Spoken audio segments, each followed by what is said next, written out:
இந்த வீடியோவில் என்ன பார்க்க போகிறோன்னா முக்கியமான அரசியல் செய்தியை தான் பார்க்க போகிறோம். இந்த சேனலுக்கு நீங்கள் புதிய பார்வையாளராக இருந்தால் சப்ஸ்கிரைப் பண்ணிக்கோங்க, கூடவே ஒரு லைக் பண்ணிடுங்க. அப்போ தான் நாங்கள் போடுற வீடியோ உங்களுக்கு உடனடியாக சேரும்.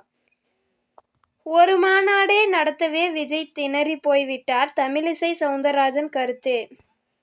தமிழக வெற்றி கழகம் என்ற கட்சியை தொடங்கிய நடிகர் விஜய் அதன் முதல் மாநாட்டை விக்கிரவாண்டியில் அருகே அக்டோபர் 27 நடத்துகிறார்.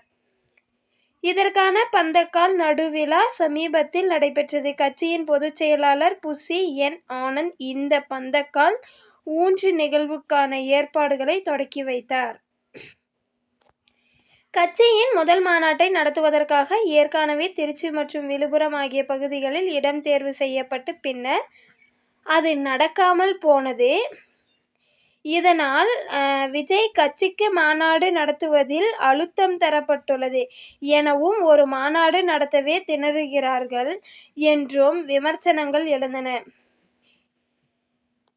இந்நிலையில் முன்னாள் தமிழக பாஜக தலைவர் தமிழிசை சவுந்தரராஜன் விஜய் கட்சி மாநாடு பற்றி பேசும்போது, ஒரு மாநாடு நடத்தவே திணறுகிறார். அரசியல் என்பது ஒரு டேக் சினிமாவில் எடுக்கப்படும் காட்சி, சொன்னது முதல் ஆவது கிடையாது என கோலியான தெனியில் விமர்சித்துள்ளார்.